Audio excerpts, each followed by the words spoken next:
आप बोल रहे थे ध्रुव जी जी हिना दी। कि जो सनातनी बहनों को जब टारगेट किया जाता है और फिर उनका जब किडनैप होता है एंड उन लोगों को जो मतलब ह्यूमन ट्रैफिकिंग करवाई की जाती है उनकी और उनको जो है सीरिया वगैरह की जगह पे भेजा जाता है, आईएसआईएस में शामिल करवाया जाता है।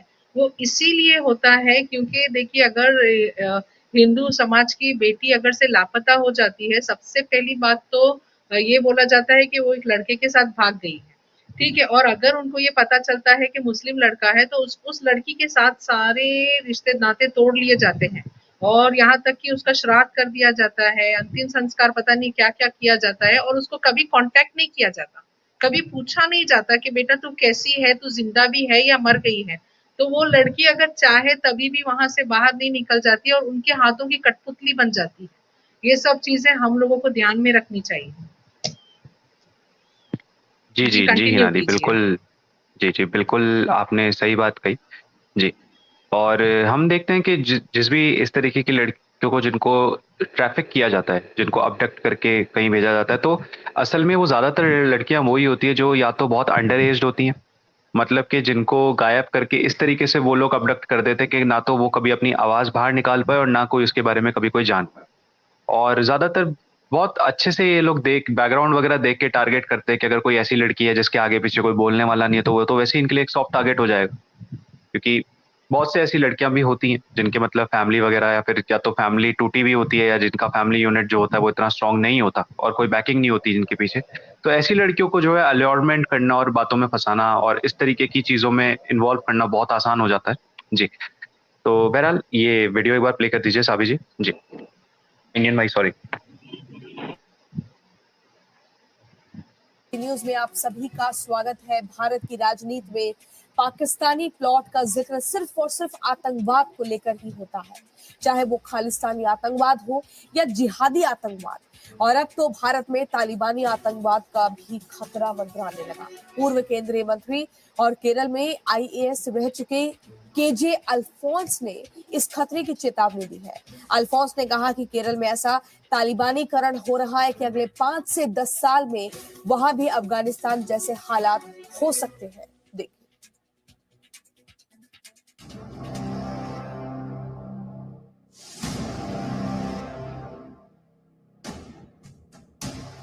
त्रिवेंद्रम की रहने वाली बिंदु की बेटी निमिषा पहले फातिमा बन गई और फिर अफगानिस्तान जाकर आतंकी बन गई थी।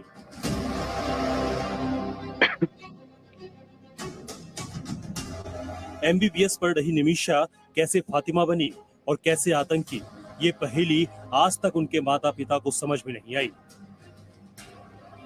निमिषा की तरह ही मेरीन भी ईसाई धर्म छोड़कर कब मरियम बन गई और बेस्टीन कब या हया बन गया, ये भी उनके परिवार वालों को पता नहीं चल पाया।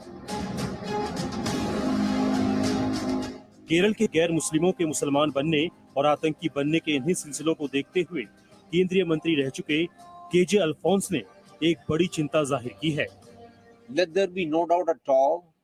I mean, there is so much of Talibanization of Kerala, especially certain pockets of Kerala in the past 25 years. But these two friends have been silently and now actively promoting extremism.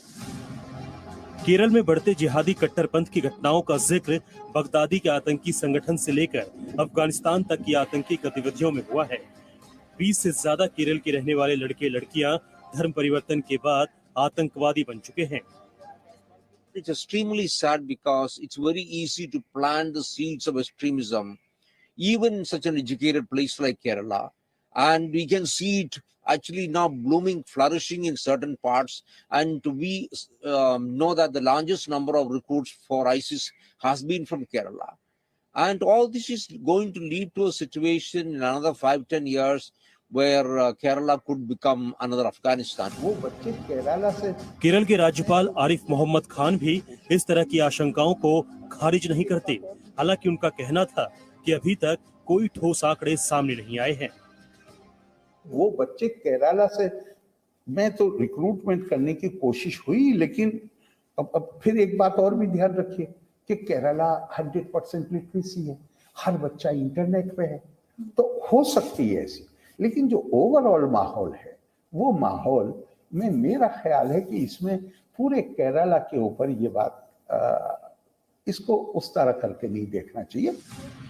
ठोस आंकड़ों के अभाव में KJ Alphons की आशंका को खारिज भी नहीं किया जा सकता, क्योंकि केरल में बढ़ते जिहादी कट्टरपंथ के खतरे का अंदेशा सत्ताधारी सीपीएम को भी हो रहा है। केरल में जिहादी कट्टरपंथ किस कदर बढ़ रहा है, इसका अंदाजा इसी बात से लगाया जा सकता है कि पिछले दिनों सीपीएम ने अंदरूनी तौर पर अपने कार्डर्स के बीच में एक डॉक्यूमेंट शेयर किया था। इस डॉक्यूमेंट्स में कहा गया था कि प्रोफेशनल कॉलेजेस के कैंपस में लड़कियों को कट्टरपंथ की तरफ ढकेला जा रहा है और ऐसे में स्टूडेंट्स और यूथ फ्रंट को इस पर नजर रखनी होगी। केरल में कन्वर्जन के लिए सिर्फ लव जिहादी नहीं, बल्कि अब नारकोटिक जिहाद का भी खतरा बढ़ गया है। इस खतरनाक साजिश की आशंका कोट्टयम के बिशप भी जाहिर कर चुके हैं। कैथोलिक चर्च के बिशप जोसेफ ने 8 सितंबर को कोट्टयम में कहा, गैर मुसलमानों की जिंदगी तबाह करने की गतिविधि का नाम नारकोटिक जिहाद है। खासकर नौजवानों को ड्रग्स की लत लगाई जा रही है। आइसक्रीम पार्लर्स में, होटलों में, जूस कॉर्नर्स में हार्डकोर जिहादी तरह तरह के ड्रग्स इस्तेमाल कर रहे हैं। गैर मुसलमानों को तबाह करने के लिए ड्रग्स को हथियार के तौर पर इस्तेमाल किया जा रहा है। उधर केरल में बिशप जोसेफ के इस बयान का इतना असर हुआ कि विरोध प्रदर्शन शुरू हो गए। उन्हें जेल भेजने की मांग होने लगी। हालांकि सीएम पिनरई विजयन ने ये कहकर कार्रवाई से मना कर दिया कि बिशप ने नारकोटिक जिहाद की बात अपने समर्थकों के बीच कही है, सार्वजनिक तौर पर नहीं। केरल की सरकार पर कट्टरपंथियों का चाहे जितना दबाव हो, लेकिन तुष्टीकरण की सियासत करने वाली सत्ता की ये हालत हो गई है कि ना तो वो कट्टरपंथियों पर एक्शन ले सकती है और ना ही नारकोटिक जिहाद का दावा करने वाले बिशप पर कार्रवाई कर सकती है। जी देखें, ये जो चीज है ना, ये सिर्फ केरला तक पहली चीज तो सीमित नहीं है। मैं ये कहना चाहूंगा सबसे पहले, ठीक है, ये all over the country, different parts of India में हो रही है। कहीं माइल्ड हो रही है थोड़ी सी, कहीं उसके असर थोड़े ज्यादा है, और कहीं कहीं पे कुछ कुछ केसेस में ये इतना एक्सट्रीम केसेस तक पहुंच जाता है जहाँ पे कि वो जो लड़की है वो या तो टेररिस्ट ऑर्गेनाइजेशंस के साथ जुड़ी हुई पाई जाती है बाद में कन्वर्ट होने के बाद, या फिर वो जिंदा नहीं बचती। जी टीडी भाई जी। लेकिन माइल्ड तौर पे मैं एक पॉइंट ऐड करना भूल गया कि माइल्ड तौर पे किसी नॉन मोमिना या नॉन मुस्लिम लड़की का एक मुसलमान या मुस्लिम बॉयफ्रेंड होना या लवर होना एक बहुत बड़ी संख्या में ये हो रहा है, या फिर शादी हो जाना और शादी होने के बाद, निकाह होने के बाद कन्वर्ट हो जाना, चाहे भले तुरंत नहीं लेकिन 1-2 साल बाद, ये भी बहुत ज्यादा मात्रा में हो रहा है।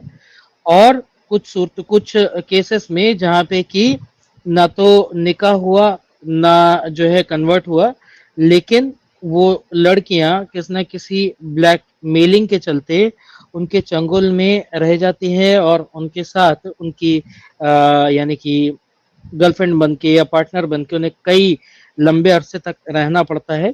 ये भी बहुत ज्यादा मात्रा में हो रहा है। ये ऑनलाइन हो रहा है, ये ऑफलाइन हो रहा है, ये कॉलेजेस में हो रहा है, ये आपके मोहल्लों में हो रहा है, ये आपके बस स्टेशन पे, बस अड्डों पे हो रहा है, ये रेस्टोरेंट्स में हो रहा है, ये होटल्स में हो रहा है, और ये गार्डन्स और पार्क्स में भी हो रहा है।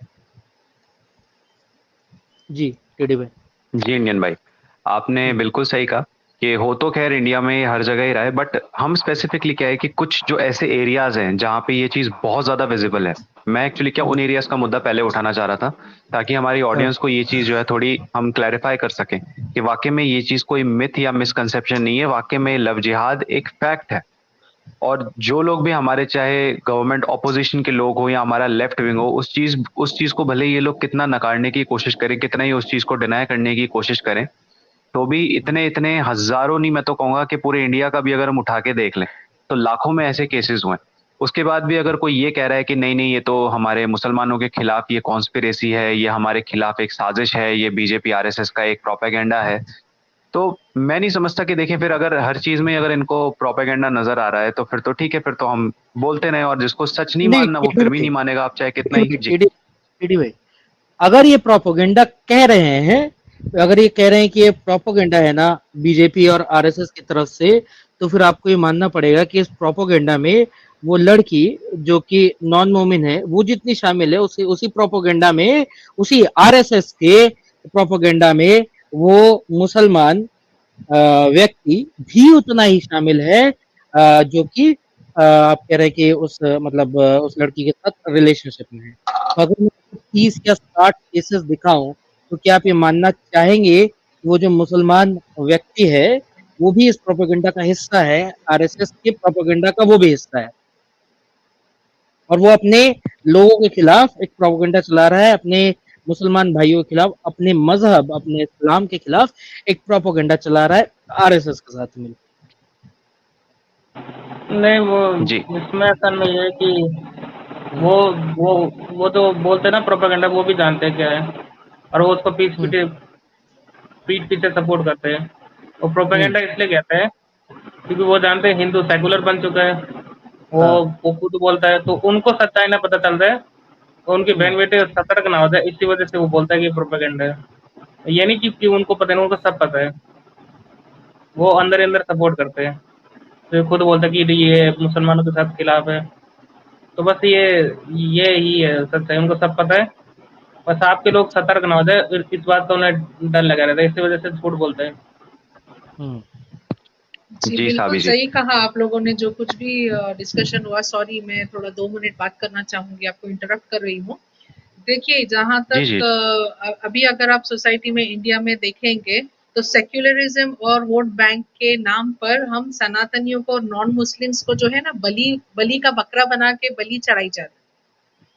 ये मैं एकदम सीधे-सीधे साफ-साफ अल्फाजों में बोलना चाहूँगी, क्योंकि ये जो चीज़ें हो रही है, कोई ढकी-छुपी तरीके से नहीं हो रही है, खुल्लम-खुल्ला ये सब बहुत बड़ी मात्रा में हो रहा है, और फिर इंटरनेट पे, न्यूज़ चैनल्स पे भी आ रहा है। फिर भी इसके खिलाफ कोई चीज़, अभी तो एक कानून निकाला गया है, लेकिन फिर भी इतने कड़े कदम नहीं उठाए जा रहे हैं जितने कि उठाने चाहिए।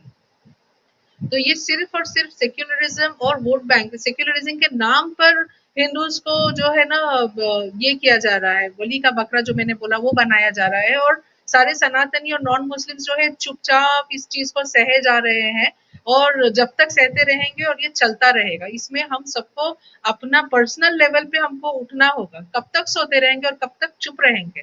पर्सनल लेवल पे हमको उठना होगा और हर एक चीज में पर्सनल लेवल पे कार्य करना होगा। This is what I think. जी जी हिना दीदी, आपने बिल्कुल सही बात कही, क्योंकि होता ये है कि हमारे अपने लोगों की इग्नोरेंस और हमारे अपने लोगों का एक जो ये चुप रहने की एक जो ये आदत है, चाहे कितना ही जुल्म हो रहा हो, बस चुप रह के उसको बर्दाश्त करना, ये किसी भी चीज का सॉल्यूशन नहीं है। क्योंकि इससे ऐसे लोगों को और ज्यादा उनके हौसले बुलंद हो जाते हैं जो इस चीज को बोलते हैं कि नहीं ये तो प्रोपेगेंडा है और ये बीजेपी आरएसएस का हमारे खिलाफ एक साजिश है, ये है वो है।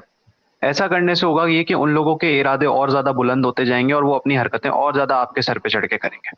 जी, तो बहरहाल जी इंडियन भाई, मैं आपसे गुजारिश करूंगा कि जो भी पॉइंट्स आप रखना चाहते थे अपने स्क्रीन के थ्रू, वो पॉइंट्स आप रखिए, और जो स्टेट वाइज जो आपने एक तैयार करके रखा था एक वहां पे फ्लो चार्ट, एक बार आप वो भी जरा थोड़ा हाईलाइट कर देते अपनी स्क्रीन के थ्रू। जी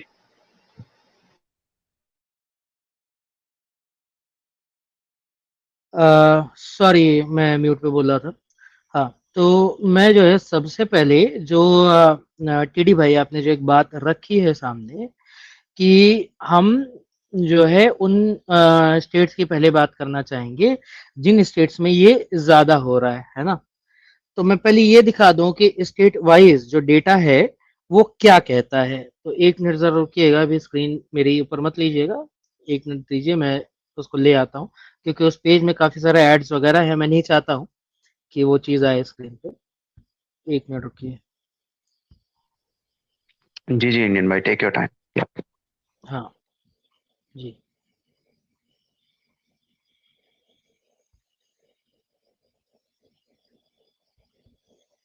जी अच्छा, वैसे एक चीज बताऊं तो इसमें तो सबसे पहले तो जो घर की लड़कियां उनको सिखाने की जरूरत है ना। वो निकल आता है मेरा अब्दुल ऐसा नहीं है।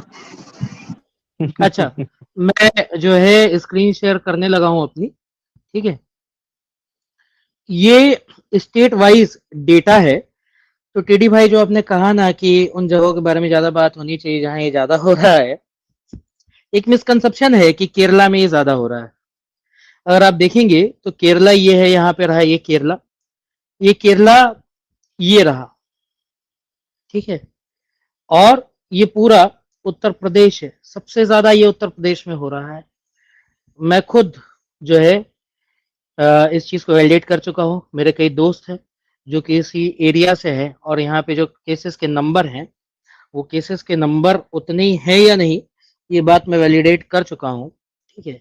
उसके बाद में आता है सबसे बड़ा नंबर मध्य प्रदेश का। अगर आप लॉजिकली भी सोचे तो उत्तर प्रदेश, मध्य प्रदेश ये हाईली डेंस एरिया है, हाईली पॉपुलेटेड एरियाज हैं। तो यहाँ पे ये बात सही भी है कि सबसे ज्यादा केसेस यहाँ होने चाहिए, होंगे, ठीक है। तो मध्य प्रदेश, उसके बाद नंबर आता है झारखंड का, उसके बाद नंबर आता है गुजरात का, उत्तराखंड, उसके बाद कर्नाटका, फिर उसके बाद आपका ये आ जाता है हरियाणा, फिर उसके बाद महाराष्ट्र, फिर उसके बाद असम, फिर उसके बाद जो है आपका ये आ जाता है, ये कौन सा होगा, ये भी शायद हरियाणा है या कौन सा है, ये शायद दिल्ली है। और उसके बाद ये कौन सा है, केरला है।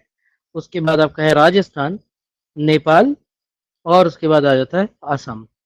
नेपाल में कुछ लोग कहेंगे कि ये तो जो है स्टेट नहीं है, क्या कहते हैं, इंडिया का या जो भी है, लेकिन चूंकि वहाँ पे आपको आने जाने के लिए वीज़ा शायद नहीं लगता है, तो इस वजह से वहाँ के थ्रू अभी जो रिसेंट केस आपके सामने आया था कि कोई सीमा हैदर थी जो कि पाकिस्तान से इंडिया आई थी, तो वो भी नेपाल के रास्ते से ही आई थी। तो जब वो आ सकती तो आप समझें बात को कि बहुत और लोग भी आते होंगे, और ये ज़रूरी नहीं है कि ये केसेस जो हो रहे हैं उसमें जो मुसलमान हजरात जो शामिल हैं वो इंडिया के ही हों। मेरे पास कल ही के डेट में एक कोई वीसी थी, वीसी मतलब वॉइस चैनल डिस्कॉर्ड पे, जहाँ पे मैं बात कर रहा, जहाँ पे मैं मतलब मॉनिटरिंग कर रहा था उसकी। तो वहाँ मुझे 2 लोग बैठे दिखे जिनका मैंने नाम भी कैप्चर किया है। उनमें से एक मुसलमान हजरात थे जो कि पाकिस्तानी थे, और वे कह रहे हैं कि उनको दिल्ली आना है, क्यों, क्योंकि यहाँ पे अच्छी लड़कियां मिल जाती हैं। दूसरे पाकिस्तानी ने बैठ करके ये कहा कि दिल्ली नहीं, मुझे तो बाहर कहीं जाना है, यानी सऊदी वगैरह, क्योंकि वहाँ की लड़कियां ज़्यादा अच्छी होती है देखने में। बाकायदे सुनने बातचीत की है कि उनका ये प्लान ऑफ एक्शन है कि उनको क्या करना है आगे लाइफ में, ठीक है। अच्छा, अब ये जो यहाँ पे ये जो काउंटिंग है वो इस हिसाब से है कि उत्तर प्रदेश अगर पहले है तो उत्तर प्रदेश में 65 जी केसेस आए हैं। एक सेकंड में थोड़ा सा आपको इंटरप्ट करना चाहूंगा। असल में केरला के हवाले से जो मैंने बात रखी थी स्टार्टिंग में, वहां पे एक्चुअली क्या हुआ था कि वो आईएसएस का काफी ज्यादा वो हुआ था बीच में, है ना। तो आईएसएस का इन्फ्लुएंस और वो लव जिहाद, वो दोनों चीजों को कंबाइन करके क्या वहां पे एक बहुत बड़ा एक नेशनल इशू बना था। और वहां का जो कैथलिक चर्च जो था, उन्होंने इस चीज को बहुत बड़े लेवल पे हाईलाइट किया था। तो जिस हिसाब से उन्होंने उस चीज को कवर किया था, मुझे लगा कि शायद केरला में ये प्रॉब्लम बहुत ज्यादा बड़ी रही होगी, जो कि खैर वहां रही भी है जी। बट अब जो प्रॉपर जो केसेस रिपोर्ट किए गए हैं उत्तर प्रदेश में और इधर मध्य प्रदेश में, मतलब उसको देखते हुए जो आंकड़ा निकल के हमारे सामने आया है वो काफी हैरान कर देने वाला एक आंकड़ा है। क्योंकि वहां पे तो वो केसेस इतने हाईलाइट ही नहीं हुए, और हाईलाइट कहाँ पे किया गया, उनको केरला में हाईलाइट किया गया जी। तो ये भी एक बहुत बड़ा एक शॉक कह लीजिए, मतलब जो कि सबको लगना चाहिए। मुझे ये चीज काफी ज्यादा शॉकिंग लगी उस चीज के लिहाज से। तो जी मैं बस ये बात अब नहीं रखना चाहता था, थोड़ा मिसकंसेप्शन क्लियर करने के लिए। जी इंडियन भाई जी। हाँ, तो अब मैं ये बताता हूँ कि ऐसा क्यों है, ठीक है। ऐसा इसलिए है क्योंकि जो केरला की आपने बात कही ना कि ये वहाँ के चर्चेस ने सबसे पहले बात उठाई थी, ये मैं भी इस पॉइंट को हाईलाइट करना चाह रहा था कि होता हर जगह पे है, लेकिन चूंकि जो चर्चेस है ना, मिशनरीज जो होते हैं, वो इस चीज के लिए काफी ज्यादा डेडिकेटेड रहते हैं कि उनके जो यानी उनके फेथ के, उनके रिलीजन के जो लोग हैं वो दूसरे रिलीजन में कन्वर्ट ना हो, ठीक है। तो उनको जब दिखा कि ऐसा कुछ हो रहा है तो उन्होंने आवाज उठाई। हमें भी यही चाहिए कि हमें जहां पे भी ऐसी चीज देखे हम आवाज उठाएं। लेकिन यहाँ पे बाकी जगहों पे क्या होता है कि अगर ऐसा किसी के परिवार के साथ हो गया, तो सबसे पहले तो अगर मैं कुछ स्टेट्स की बात कहूँ, तो वो अपने ही लड़कियों को पहले तो अपने घर से बाहर कर देते हैं। यानी उसका सपोर्ट करने की जगह पे उसे और गहरे कुएँ में, खाई में, हाँ, डेंजर में ढकेल देते हैं। दूसरा काम वो ये करते हैं कि खामोश रह जाते हैं कि उस चीज़ को कोई रिपोर्ट ना कर दे, और तीसरा काम वो ये करते हैं कि या तो वो शहर छोड़ के चले जाते हैं ताकि लोग उन्हें पहचानना बंद कर दें, या फिर उस बारे में बात करना बंद कर देते हैं। तो यहाँ क्या है, ये इग्नोरेंस है, ये एस्केपिज़्म है, और ये एस्केपिज़्म ही है जो कि इस साँप को पलने में इतनी मदद कर रहा है। मैं हमेशा एक लाइन कहता हूँ कि ये जो तेरे दिल में माफ़ी है, यही इन नामुरादों के पनपने के लिए काफ़ी है। हुँ। तो उत्तर प्रदेश में ये चीज़ सबसे ज़्यादा लेवल पे है। अगर आप चार्ट देखेंगे तो उत्तर प्रदेश में 65 केसेज़ हैं। 37 cases are in Madhya Pradesh, 12 इन झारखंड, और इसी तरीके से चलते-चलते जो जिस शहर में जिस तरीके के केसेज़ सामने आए, केरला में 3 केसेज़ हैं, वही 3 केसेज़ जिनके ऊपर शायद मूवी वगैरह बनी थी। तो इस तरीके से चीज़ें हैं। अब केरला में जो आपने बात की टीडी भाई, बिल्कुल सही बात है कि उसको वो ले जाकर के वहाँ पे हाइलाइट हुआ, और वो